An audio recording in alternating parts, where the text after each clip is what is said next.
Kabi, kisah teladan Nabi.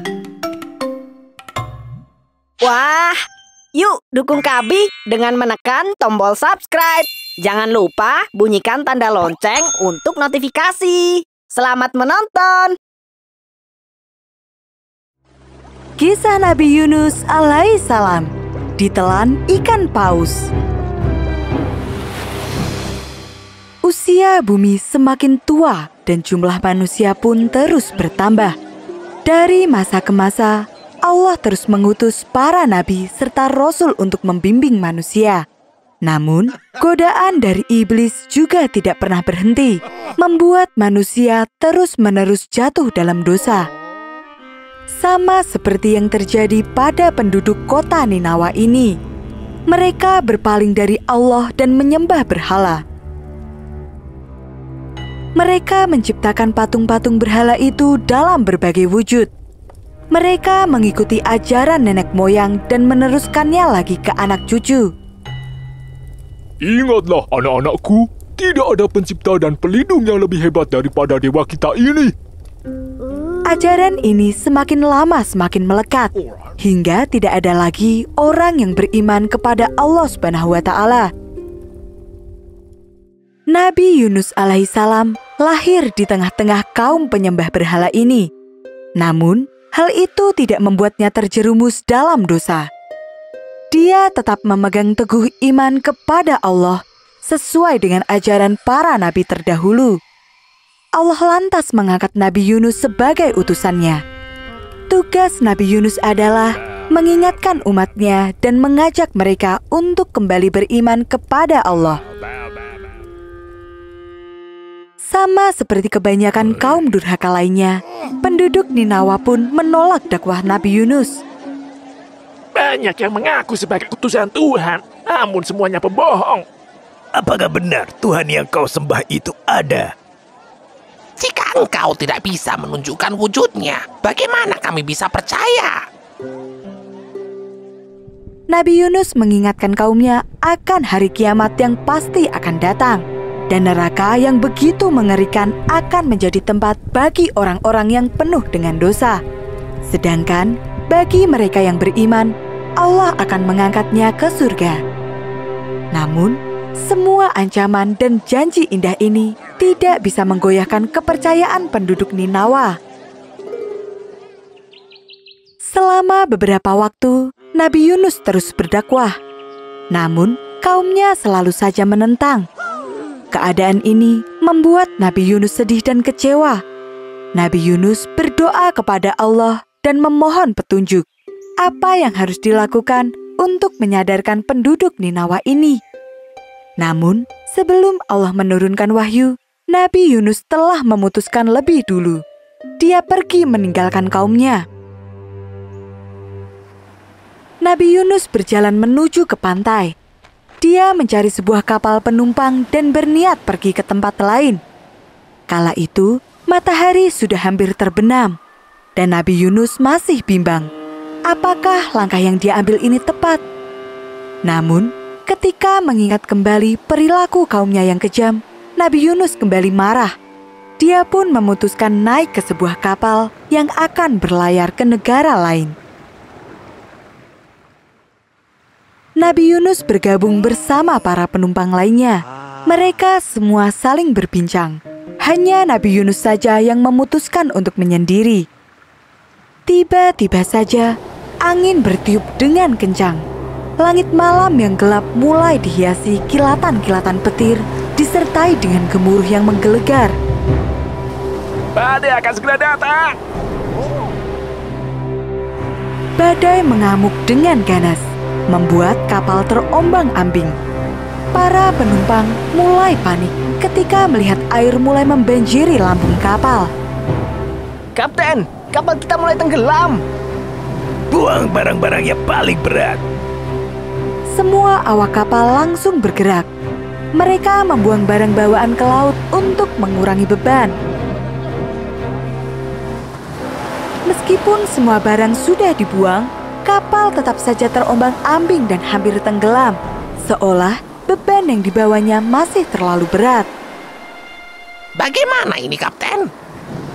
Salah satu di antara kalian pasti telah berbuat dosa besar, sehingga para Tuhan marah.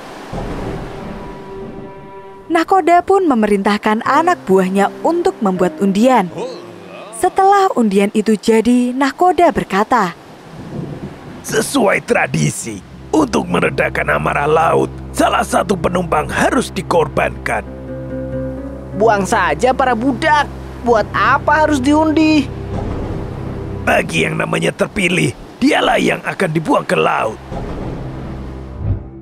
undian pertama dilakukan. Yang keluar adalah nama Nabi Yunus. Undian kedua dilakukan, dan yang keluar adalah nama Nabi Yunus lagi. Siapa yang bernama Yunus? Malang sekali dia. Nakoda menarik undian untuk ketiga kalinya. Yunus, cepat bawa dia kemari. Semua penumpang sepakat bahwa Nabi Yunuslah yang harus dikorbankan agar lautan kembali tenang. Awak kapal berjaga-jaga seandainya saja Nabi Yunus melakukan perlawanan. Namun, Nabi Yunus tidak melawan. Nabi berpikir, apakah ini merupakan teguran dari Allah Subhanahu wa Ta'ala karena dia telah meninggalkan kaumnya sebelum mendapatkan perintah dari Allah? Nabi Yunus berdiri di samping perahu dan melihat lautan yang bergejolak dipenuhi ombak besar. Sungguh pemandangan yang mengerikan. Gelapnya malam terasa semakin mencekam. Nabi menutup mata dan memantapkan hati melompat ke laut. Dalam sekejap, dia tercebur ke dalam air yang dingin. Saat Nabi membuka mata, seekor ikan paus yang sangat besar berada tepat di depannya. Ikan paus itu melahap dan menelan Nabi Yunus hingga jauh ke dalam perut. Kemudian, ikan itu menyelam jauh sekali ke dalam lautan. Nabi mencoba menggerakkan tangan, kaki, kepala, dan seluruh tubuhnya. Semuanya masih terasa normal. Alhamdulillah, Nabi masih hidup. Namun, dirinya kini terjebak di dalam 3 kegelapan, yaitu kegelapan malam, kegelapan perut ikan, dan kegelapan dasar lautan. Nabi merasa sungguh berdosa. Dia kemudian bertasbih dan berdoa memohon ampunan. Tiada Tuhan selain Engkau, ya Allah. Wahai yang Maha Suci, sesungguhnya aku termasuk orang yang menganiaya diri sendiri. Selama terjebak di dalam perut ikan, Nabi Yunus tidak pernah berhenti bertasbih. Dia bertaubat dengan sungguh-sungguh. Allah Subhanahu wa Ta'ala mendengar tasbih Nabi Yunus yang menggema dari dalam perut ikan. Atas kesungguhannya itu, Allah menurunkan perintah kepada ikan paus agar membawa Nabi ke permukaan laut. Ikan itu berenang menuju ke sebuah pulau dan mengeluarkan Nabi Yunus dari dalam perutnya. Allahu Akbar. Nabi Yunus berhasil selamat dari perut ikan tanpa suatu kekurangan. Namun, berada di dalam perut ikan membuat tubuh Nabi menjadi lemah dan kesakitan, apalagi setelah dia terdampar di pantai. Sengatan sinar matahari membuat kulitnya semakin terbakar. Di tengah rintihannya, Nabi terus bertasbih dan memohon pertolongan dari Allah. Allahu Akbar. Kemudian, Allah menumbuhkan pohon sejenis labu yang memiliki daun lebar untuk melindungi dari sinar matahari. Nabi Yunus bertahan hidup dengan bantuan buah labu beserta daun-daunnya yang lebar. Daun itu mampu melindungi kala panas dan dingin. Beberapa waktu kemudian, Nabi berangsur-angsur pulih dan sehat kembali. Setelah itu, Allah memerintahkannya untuk kembali kepada penduduk Ninawa dan menyampaikan wahyu bahwa Allah telah menerima taubat mereka semua. Nabi Yunus sungguh terkejut melihat kaumnya telah berubah. Ketika Nabi tiba di kota, mereka menyambut dengan hangat.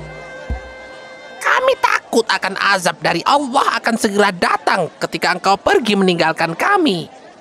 Benar, Karena itulah kami beriman dan beribadah seperti yang Engkau ajarkan, berharap agar Allah mengampuni dosa kami. Subhanallah, penduduk Ninawa yang tadinya menyembah berhala, kini telah bertaubat dan beriman kepada Allah Subhanahu wa Ta'ala. Dan mereka semua bersujud syukur ketika mendengar bahwa Allah telah menerima taubat mereka. Setelah itu, penduduk Ninawa hidup dengan makmur dan bahagia. Nabi Yunus pun melanjutkan dakwahnya lagi hingga usia 110 tahun.